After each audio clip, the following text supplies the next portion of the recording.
Merci d'écouter l'Office de radio et télévision du Mali. Il est 7h à Bamako.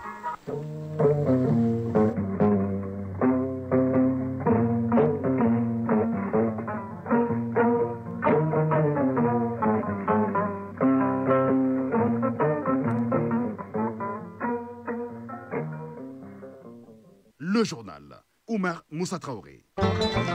Mercredi 5 novembre 2025, bonjour et bienvenue. Ciel dégagé sur Bamako où 37 degrés sont attendus comme température maximale au cours de la journée. Le mercure ne devra pas descendre sous la barre des 22 degrés affichés en ce moment. À la une de l'actualité de ce matin, réunion hebdomadaire du comité interministériel de gestion des crises et catastrophes hier à la primature sous la présidence du chef du gouvernement. La réunion a fait un large tour de l'approvisionnement du pays en carburant tout en revisitant le processus de dispatching à travers tout le pays. Occasion pour le Premier ministre de saluer les différents acteurs impliqués dans la gestion de cette crise pour les efforts en cours en vue de sortir notre pays de cette passe difficile. Autre titre de l'actualité de ce mercredi 5 novembre 2025, soupir de soulagement chez les travailleurs partant volontaires à la retraite et leurs ayants droit. L'État devrait débloquer la bagatelle de plus de 9 milliards de francs CFA destinés à indemniser les anciens fonctionnaires ayant adhéré à un programme de départ volontaire à la retraite dans le cadre du programme d'ajustement structurel auquel notre pays avait souscrit entre 1987 et 1993. Un protocole d'accord a été conclu hier en ce sens entre le gouvernement, l'UNTM et les partants volontaires à la retraite. Et puis chronique de l'environnement, dans le rendez-vous du mercredi, Agibou Koulibaly évoque aujourd'hui la création d'un produit révolutionnaire conçu par notre jeune compatriote Daouda Traoré. Il promet de transformer nos habitudes culinaires tout en protégeant l'environnement. Enfin, en sport football, bonne nouvelle, les Aigles dames qui ont perdu sur le terrain leur qualification pour la CAN Maroc 2026 viennent d'être repêchés par la CAF avec 3 autres équipes africaines qui sont la Côte d'Ivoire, le Cameroun et l'Égypte. Initialement fixé à 12, la CAF veut ainsi élargir à 16 le nombre de pays devant participer à cette compétition. Et puis Coupe du Monde U17 au Qatar, les Aiglonnais entrent en lice aujourd'hui face à la Nouvelle-Zélande. La Ligue européenne des champions qui revient à la faveur de la 4e journée qui a démarré hier. PSG Bayern Munich, le choc entre les 2 meilleures équipes européennes du moment a tourné à l'avantage des Allemands qui battent 2-1 les Français sur leurs propres installations. La synthèse de l'actualité sportive, ce sera avec Aridjou Matina. Voilà pour le sommaire. Je vous le disais en titre, le Premier ministre de l'administration territoriale et de la décentralisation, le journal de division Ablaye Maïga, a présidé hier la réunion ordinaire du comité interministériel de gestion des crises et catastrophes à la primature.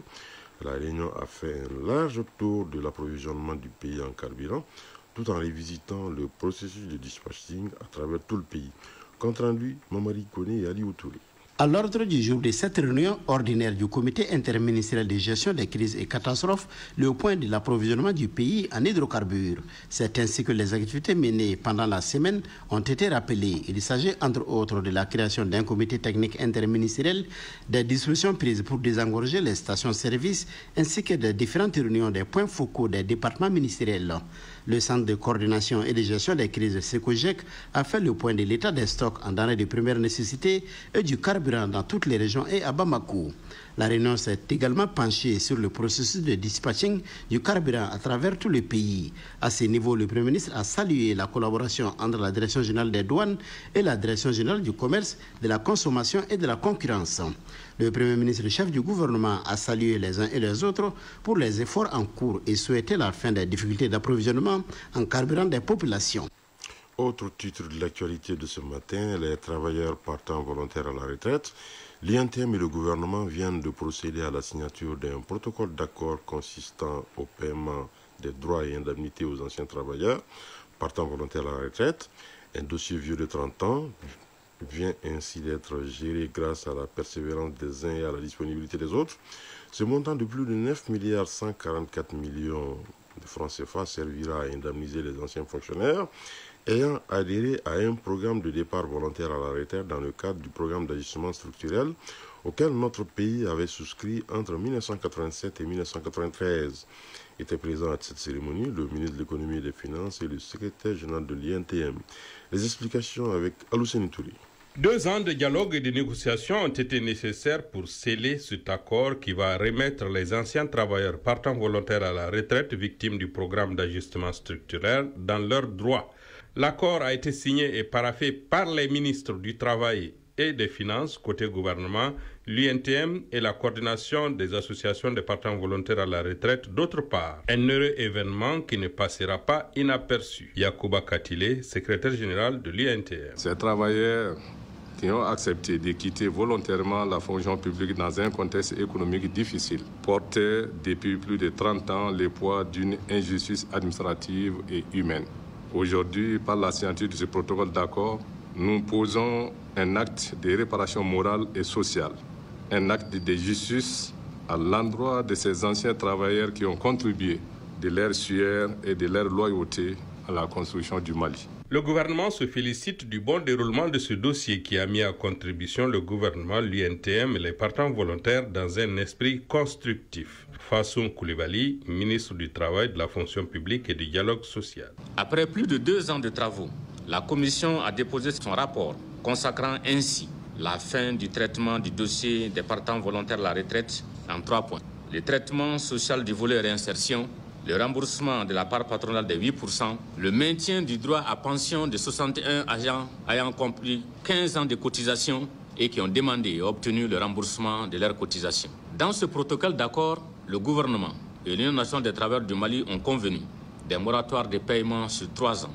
Et le paiement sera fait dans les comptes individuels de chaque partant. Cette cérémonie de signature met fin à la souffrance des travailleurs partant volontaires à la retraite, dont certains ne sont plus de ce monde, mais leurs ayants droit percevront les droits et indemnités à eux attribués.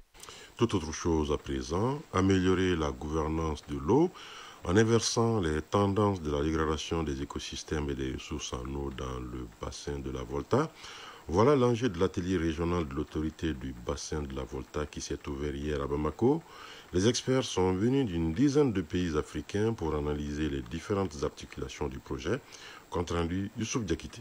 Cet atelier régional des acteurs du bassin de l'autorité de la Volta sur les livrables de la mission d'évaluation du capital environnemental, des services et fonctions des écosystèmes et des impacts socio-anthropologiques analyse les différentes activités réalisées ou en cours de réalisation. Dessoissi Yaovi Robert, directeur exécutif de l'autorité du bassin de la Volta. Ces 5 rencontres s'appuient sur des méthodologies complémentaires, alliant participation, rigueur scientifique et concertation politique. Ainsi, l'atelier de validation des livrages scientifiques adopte une approche itérative mêlant exposé, débat et travaux de groupe afin de renforcer collectivement les analyses environnementales.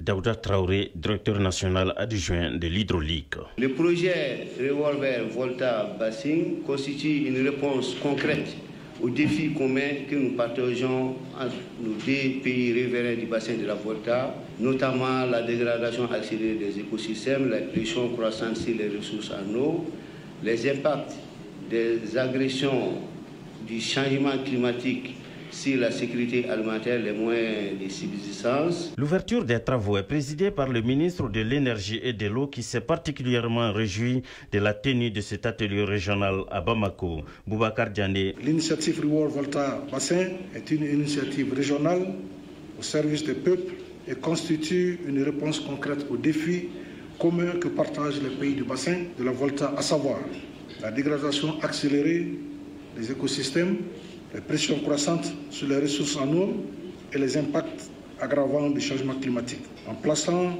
la gouvernance participative et la planification fondée sur les écosystèmes. Pendant ces journées, les experts de l'eau vont analyser toutes les composantes du projet afin de formuler des recommandations allant dans le sens de l'atteinte des objectifs recherchés.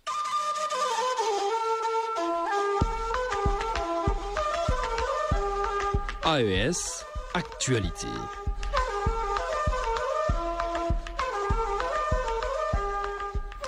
Oui, le premier volet de l'actualité AES qui nous conduit au Burkina Faso, où la 15e édition du Forum national de la recherche scientifique et des innovations technologiques vient de refermer ses portes à Ouagadougou. Pendant 4 jours, chercheurs, enseignants-chercheurs, innovateurs et inventeurs ont présenté et démontré des solutions claires et structurantes aux défis de développement endogène des populations. Plusieurs activités étaient au programme. Ainsi, Boubacar Zongo est le lauréat du Bangré d'Or, l'une des activités de ce forum dédié à l'innovation et à l'invention. De Ouagadougou, les précisions de Lazare Sanou de la Radio nationale du Burkina Faso. Pour son originalité, son opportunité pour les zones rurales et urbaines, l'invention de Boubacar Zongo remporte le Bangré d'Or, premier prix du président du Faso. Sa cagnotte s'élève à 25 millions de francs CFA au lieu de 5 millions. Boubacar Zongo. Ce que j'ai fait, on appelle ça le moteur à synergie solaire. C'est simple. Les moteurs asynchrones sont conçus pour consommer une grande quantité d'énergie pour pouvoir fonctionner. C'est de là que je me suis dit comment faire pour qu'on puisse utiliser le soleil, rien que le soleil peut travailler. Puisque ce moteur-là, lorsqu'on le place au niveau des brailleurs polyvalents, ça joue son rôle.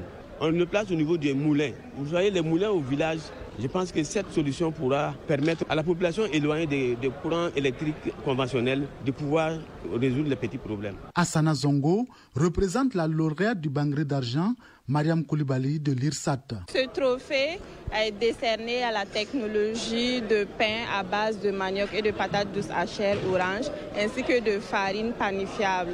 De ces deux spéculations également. Le FERCIT 2025 aura tenu toutes ses promesses, reconnaît Adjima Domyano, ministre en charge de la recherche et de l'innovation. Cette édition du FERCIT fut une semaine d'intenses activités de réflexion.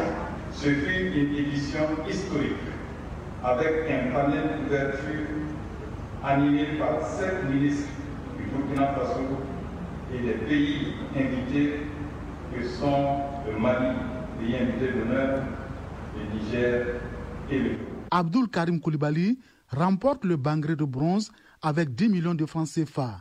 Plusieurs prix spéciaux et des attestations de reconnaissance ont été décernés à des structures pour leur action en faveur de la promotion de la recherche et de l'innovation. Le second volet de l'actualité AES nous amène au Niger, où un palier supplémentaire vient d'être franchi dans le soutien aux actions de sauvegarde de la patrie. La présidente du Fonds de solidarité pour la sauvegarde de la patrie, Mme Brariki Djermakoy, lors d'un point de presse, a présenté un projet d'ordonnance adopté en Conseil des ministres. Le texte vise à élargir le champ d'action du fonds afin de renforcer les capacités de mobilisation des ressources nécessaires à son fonctionnement. De Niamey, les explications de Garba Adamou de la Voix du Sahel.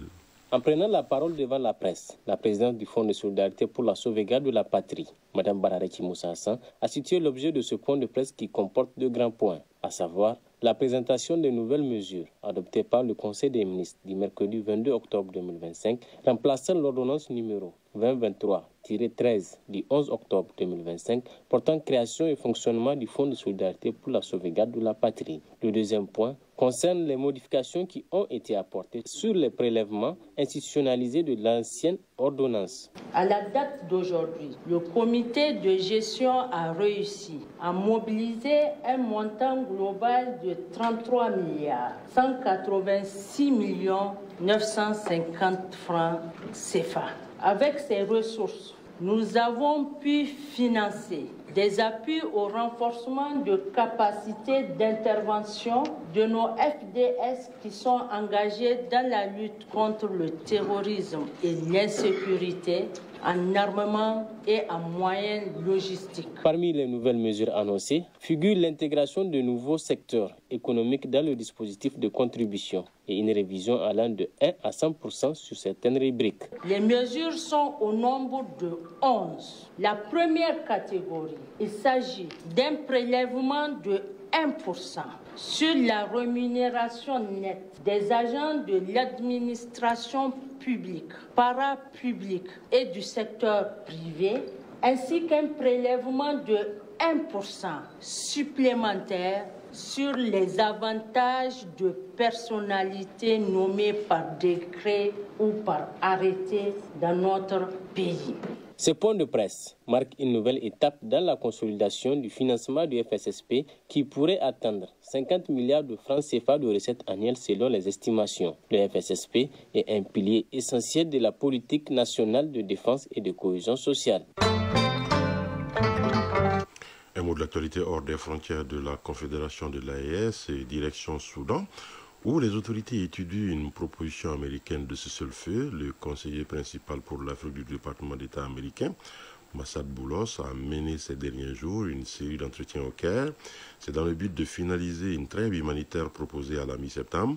Le Conseil de souveraineté présidé par le chef de l'armée soudanaise Abdel Fattah Abderrahmane Al-Burhan devrait étudier hier une proposition de trêve portée par les États-Unis dans le conflit qui ensanglante le Soudan depuis plus de 2 ans. C'est ce qu'indique une source gouvernementale à Port-Soudan. La lutte contre le réchauffement climatique s'éloigne dangereusement des objectifs à atteindre, alerte l'ONU. La poursuite des politiques actuellement en place conduit la planète vers une hausse des températures mondiales de 2,8 degrés Celsius d'ici à la fin du siècle. C'est ce qu'estime le programme des Nations Unies pour l'environnement dans un rapport publié hier. Alors que la crise climatique s'aggrave rapidement, l'action des États ne progresse toujours que très lentement. Cette année, pour les 10 ans de l'accord de Paris sur le climat, les nouvelles promesses des pays n'entraîneront qu'une légère atténuation du réchauffement climatique, ce qui devrait laisser le monde se diriger vers une grave escalade des risques et des dommages climatiques. C'est ce qu'a dénoncé hier l'ONU dans son rapport annuel intitulé Émission Gap Report. Zoran Mandani devient le plus jeune maire de l'histoire de New York. Le premier socialiste revendiqué est le premier musulman. L'élection du candidat démocrate de 34 ans à la tête de la capitale financière de la planète consacre surtout une ligne politique. Réduction du coût de la vie, taxation des plus riches, opposition totale à Donald Trump. Totalement inconnu il y a encore 1 an, Zoran Mandani a remporté l'élection municipale de New York. Avec 50,4%, il dévance largement André Cuomo, l'ancien gouverneur démocrate de l'État qui s'est présenté en indépendant, et le républicain Curtis Sliwa. Nous allons rester aux États-Unis pour parler du décès de l'ancien vice-président américain Dick Cheney, homme de l'ombre réputé pour sa considérable influence en coulisses. L'ancien vice-président américain Dick Cheney est mort à l'âge de 84 ans. L'annonce a été faite hier par sa famille aux médias américains. L'ancien numéro 2 du président George Bush, entre 2001 et 2009, s'était forgé une réputation telle qu'il fut considéré comme l'un des vice-présidents les plus puissants de l'histoire américaine. La page sport dans un instant.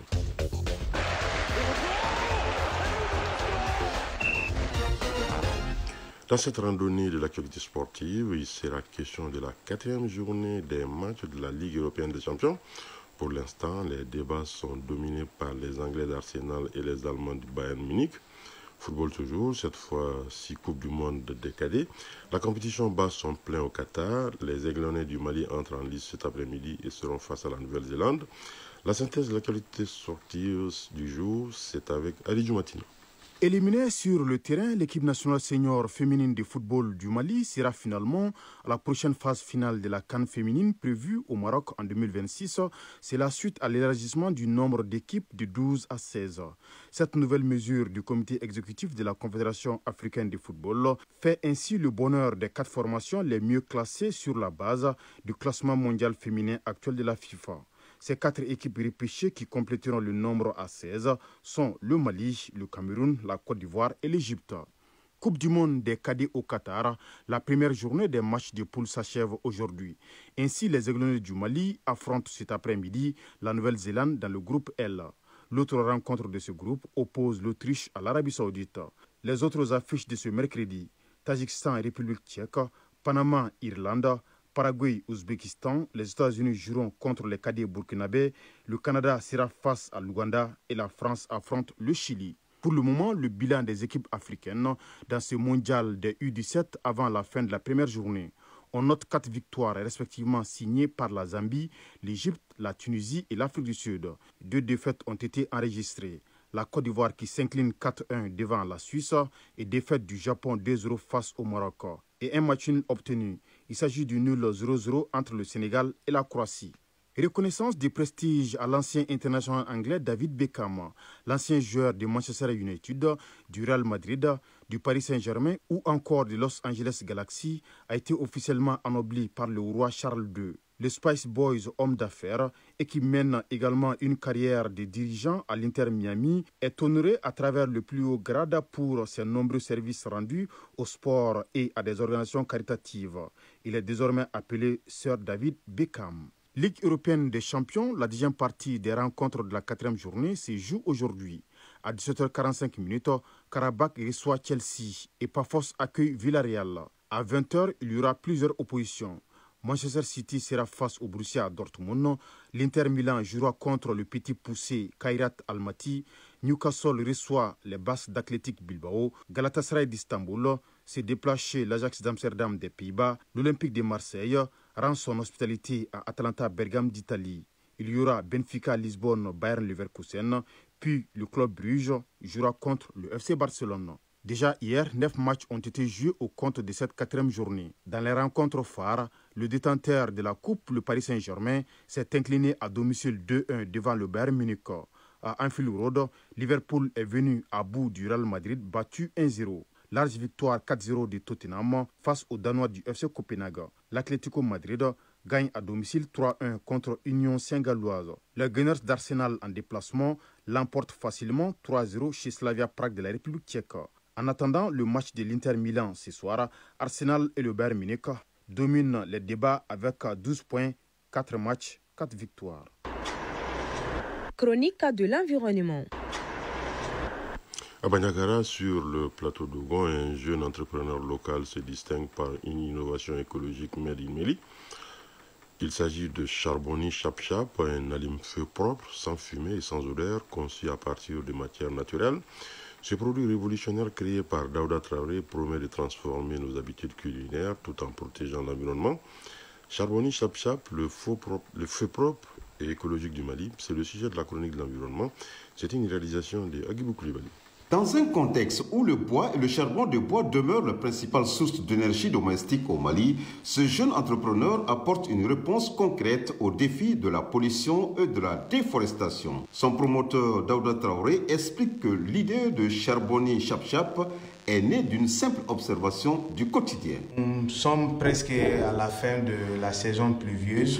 Un jour, mes amis sont venus chez moi. On voulait rapidement faire du thé. On avait du charbon, on avait des briquets, mais on avait tout le problème pour faire du feu afin de faire notre thé. Alors, les sachets plastiques qu'on pouvait trouver dehors étaient tous mouillés. Il n'y avait pas de papier ni de petits bois pour allumer rapidement. Alors, c'est depuis ce jour-là que l'idée m'est venue de créer un produit pouvant allumer en toute efficacité le feu. Finalement, la conclusion a été les charbonnés Chap Chap. Fabriqué à partir de résidus naturels et de matières biodégradables, Charbonné Chap Chap s'allume facilement sans dégager de fumée noire ni de résidus toxiques. Ce produit est fabriqué principalement de focaux de bois que les menuisiers laissent, les papiers, les cartons qu'on recycle et qu'on broie à l'aide d'une machine. Donc quand tout est broyé en poudre, il y a d'autres produits qu'on ajoute tels que les paraffines, la cire d'abeille aussi. Il y a aussi le beurre de karité et les liants. C'est le combustible naturel qui ne dégage pas de fumée ni odeur, qui s'enflamme très rapidement. Facile à transporter, économique et efficace, Charbonné Chap Chap séduit aussi bien les familles que les restaurateurs et les voyageurs. Mais au-delà de son usage pratique, il incarne une vision verte, celle d'un Mali capable de produire localement des solutions durables pour réduire les émissions de gaz et la dépendance aux produits chimiques importés. Ça ne dégage pas de fumée, donc l'environnement est protégé. Aussi, il y aura moins de déchets faits à partir de matières premières que nous utilisons, sinon sans quoi ils constituent des déchets pour l'environnement. Aussi sur la santé des utilisateurs, ça n'a pas d'odeur toxique.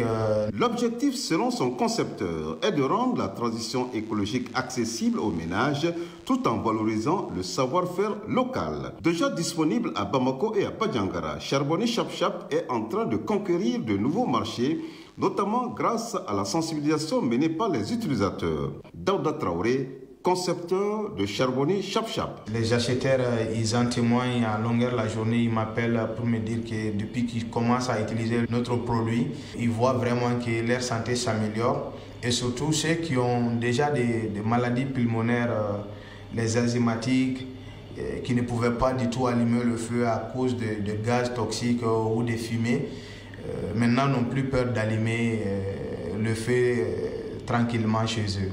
Avec Charbonnier Chap-Chap, le Mali allume désormais un feu plus propre, plus sûr et plus respectueux de la nature. Une innovation verte qui prouve que la transition écologique peut commencer dans nos foyers avec des idées simples mais porteuses d'avenir. Tout à fait, Agibou Koulibaly. À 7h passées de 25 minutes à Balan, dans la banlieue de Fana, se referme cette édition. La coordination éditoriale a été assurée par Bourama Traoré. À la mise en onde, il y avait Ismaïla Diarra. Merci d'avoir été dans notre prochain rendez-vous des infos 13h. Vous retrouverez Ousmane Dao. Mais d'ici là, vous allez pouvoir suivre tout à l'heure la page météo avec Mahamadou Keïta, les avis et communiqués avec Doudou Tembili. Retrouvez cette édition sur www.ortm.ml et sur l'ensemble de nos plateformes digitales. La mise en ligne de la présente a été assurée par Mohamed Koulibaly. Excellente suite de programmes sur l'ORTM.